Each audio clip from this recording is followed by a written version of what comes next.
नहमदुहु व नुसल्ली व नुसल्लिमु अला रसूलिहिल करीम अम्मा बाद। आज का उन्वान है बाद मुजरिमीन की सज़ाओं का बयान। बुज़ुर्गान मोहतरम, जब रसूल अकरम सल्लल्लाहु अलैहि वसल्लम को मेराज कराई गई तो आपको बहुत से अजाइबात का मुशाहिदा कराया गया। रसूल अकरम सल्लल्लाहु अलैहि वसल्लम फरमाते हैं कि मेरा गुज़र ऐसी कौम के पास से हुआ जिनके नाखून तांबे के थे और अपने उन नाखूनों के ज़रिए से अपने चेहरों को नोच रहे थे, अपने सीनों को नोच रहे थे।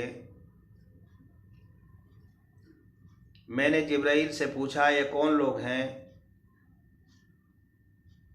तो जिब्राइल ने फरमाया कि ये वो हैं जो लोगों का गोश्त खाया करते थे, लोगों की इज़्ज़त से खेला करते थे, लोगों की इज़्ज़त को तार तार किया करते थे, जो लोगों की गीबत करते थे, चुगलखोरियाँ किया करते थे। बुजुर्गान मोहतरम, इससे अंदाज़ा लगाया जा सकता है किसी की चुगलखोरी करना, किसी की गीबत करना और किसी की इज़्ज़त को तार तार करना कितना बड़ा जुर्म है, कितना बड़ा गुनाह है। और क़यामत के दिन कितनी सख्त सज़ा ऐसे लोगों को दी जाएगी। कुरान करीम में फरमाया गया कि किसी की गीबत करना ऐसा है जैसे अपने मुर्दा भाई का गोश्त खाना। एक हदीस पाक में रसूल अकरम सल्लल्लाहु अलैहि वसल्लम ने इरशाद फरमाया कि गीबत ज़िना से बदतर है। हज़रात उलमा ने वजह इसकी बयान फरमाई कि ज़िना को आदमी ज़िना समझता है, ज़िना को आदमी गुनाह समझता है, गुनाह तसव्वुर करता है, तो कभी ना कभी तौबा कर ही लेता है और कभी ना कभी तौबा की तौफीक मिल ही जाती है। लेकिन गीबत को आदमी गुनाह तसव्वुर नहीं करता, गुनाह ख्याल नहीं करता, बल्कि जब गीबत करने वाले से कहा जाता है कि गीबत मत करो, किसी दूसरे की बुराई मत करो, तो उसकी ज़बान से बरजस्ता ये जवाब निकलता है कि मैं वही बात कह रहा हूँ जो उसके अंदर पाई जाती है। बुजुर्गान मोहतरम, अगर आप किसी के बारे में वही बात कह रहे हैं जो उसके अंदर पाई जा रही है, तभी तो ये गीबत है। और अगर आप किसी के बारे में ऐसी बात बयान करो जो उसके अंदर ना पाई जा रही हो, तो फिर ये गीबत से भी बड़ा गुनाह, बहतान आज़ीम है।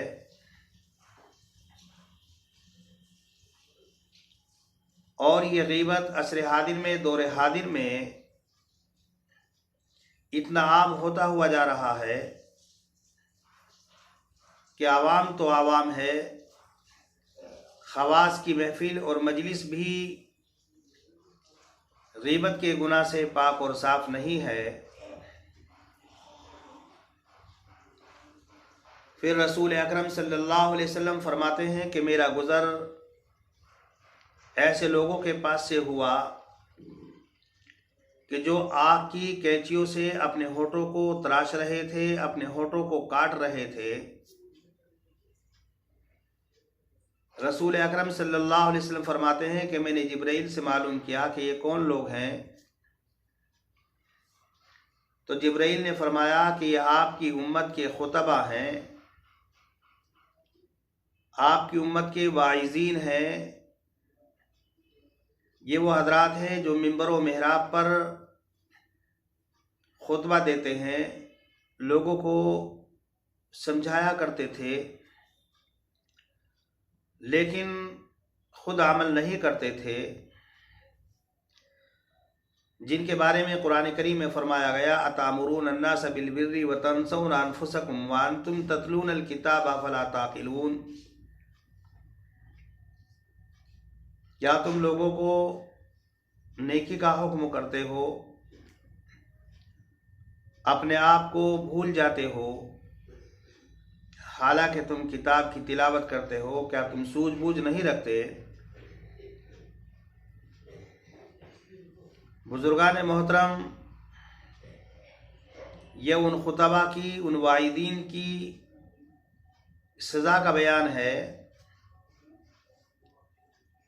कि जो लोगों को वाद नसीहत करते हैं, किताब व सुन्नत पर चलने की लोगों को तलकीन करते हैं, लेकिन खुद किताब व सुन्नत पर अमल नहीं करते। इसीलिए रसूल अकरम सल्लल्लाहु अलैहि वसल्लम ने ऐसे लोगों के बारे में फरमाया कि आलिम के लिए 7 मरतबा हलाकत है और जाहिल के लिए 1 मरतबा हलाकत है। अल्लाह तबारक व तआला ने उन लोगों को जो अपने इल्म पर अमल नहीं करते, गधे के साथ तशबीह दी। आपने फरमाया कि उन लोगों की मिसाल के जिनको इल्म दिया गया, जिनको तौरात दी गई, जिनको किताब दी गई,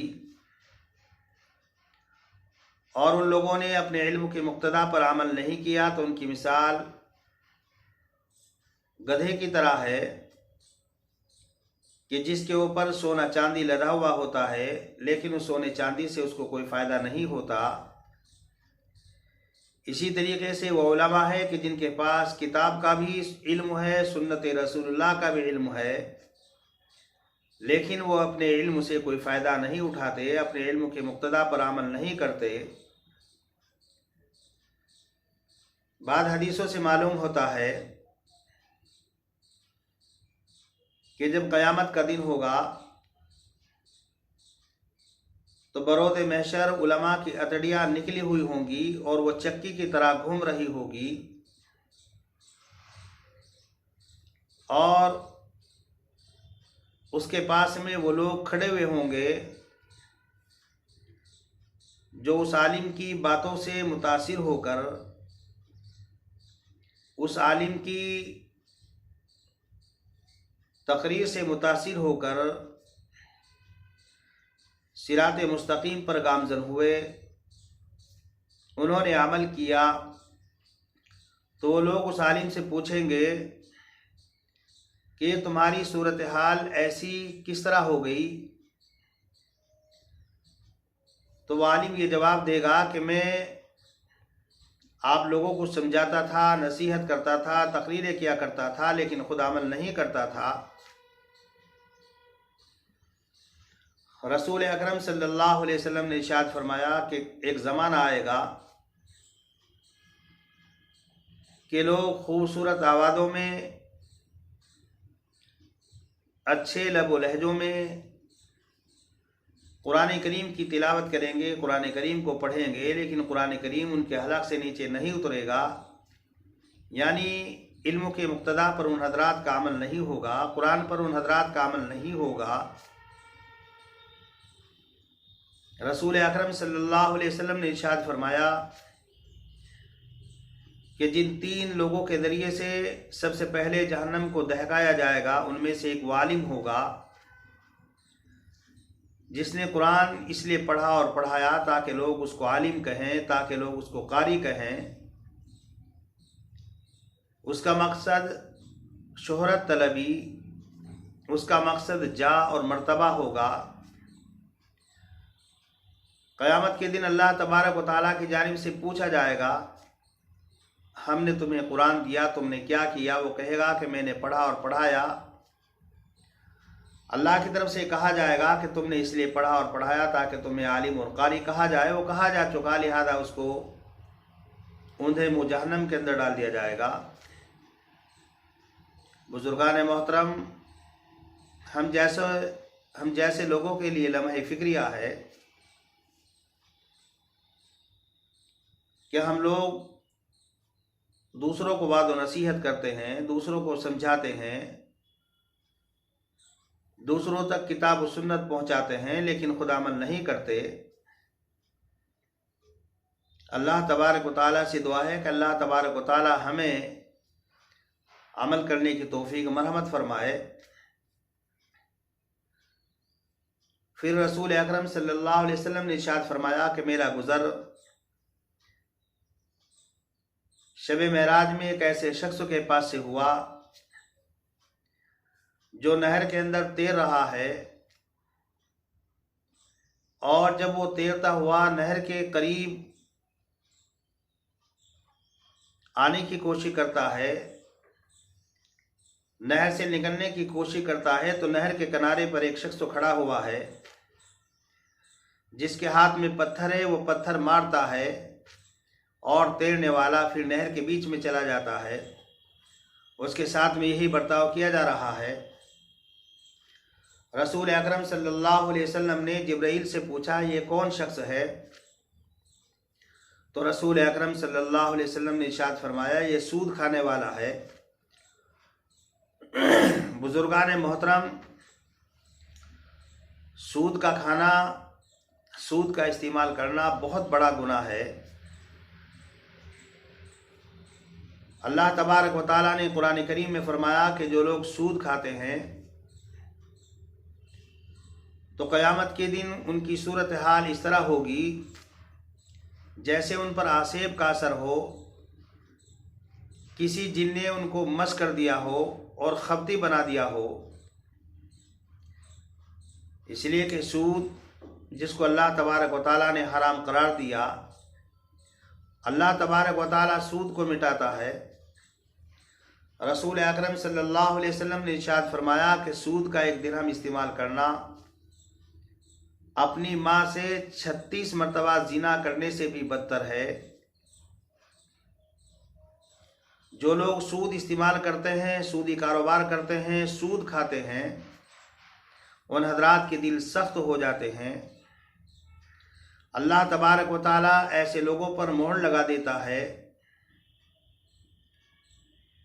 ना उनके अंदर हक बात कहने की सलाहियत होती है, ना हक बात सुनने की सलाहियत होती है, और ना ही वह हक बात को समझते हैं। अगर ऐसे लोगों से ये कहा जाता है सूद इस्तेमाल मत करो, सूद मत खाओ, तो वो तरह तरह की तावीलें करते हैं और उन तावीलों के ज़रिए से उस सूद को हलाल करने की कोशिश करते हैं, जिसकी वजह से ऐसा घर बर्बाद हो जाता है और ऐसे लोगों की नस्लें ख़राब हो जाती है और ऐसे घर जुल्मत और तारीकी का सबब बनते हैं। और फिर रसूल अकरम सल्लल्लाहु अलैहि वसल्लम फरमाते हैं कि मेरा गुज़र एक तन्नूर के पास से हुआ जिसका मुंह छोटा था और अंदर से कुशादा और बड़ा था। उसके अंदर आग दहक रही थी और कुछ नंगे मर्द और नंगी औरतें उसके अंदर मौजूद थी। जब आग की लपटें ऊपर को आती थी तो वो लोग भी ऊपर को आया करते थे, और जब आग ठंडी पड़ जाती थी, उसके अंदर सुकून पैदा हो जाता था, तो वो लोग नीचे चले जाया करते थे। मैंने जिब्राइल से पूछा, ये कौन लोग हैं? तो जिब्राइल ने फरमाया कि ये वो लोग हैं जो दुनिया के अंदर जिना किया करते थे। बुजुर्गान मोहतरम, इससे अंदाज़ा लगाया जा सकता है कि जिना कितना बड़ा गुनाह है और जिना करने वालों के लिए किस कदर सख्त आदाब है। इसीलिए कुरान करीम में फरमाया गया कि वला तक़रबुज़ ज़िना, ज़िना के करीब भी मत जाओ। ज़िना के जो असबाब हैं और जो चीज़ें ज़िना को दावत देने वाली होती है, दवाई ज़िना, ऐसी चीज़ों पर भी शरीयत ने पाबंदी लगा दी, कदकन लगा दिया और ज़िना को गुनाह कबीरा में शामिल किया गया, बड़ा गुनाह इसको बताया गया। बुजुर्गान मोहतरम, अल्लाह तबारक व तआला से दुआ है कि अल्लाह तबारक व तआला तमाम गुनाहों से, तमाम मासी से हमारी हिफाजत फरमाए और सिरात मुस्तकीम पर हमें गामज़न फरमाए, किताब व सुन्नत पर हमें अमल करने की तौफीक मरहमत फरमाए। व आखिर दावाना अनिल हम्दुलिल्लाहि रब्बिल आलमीन।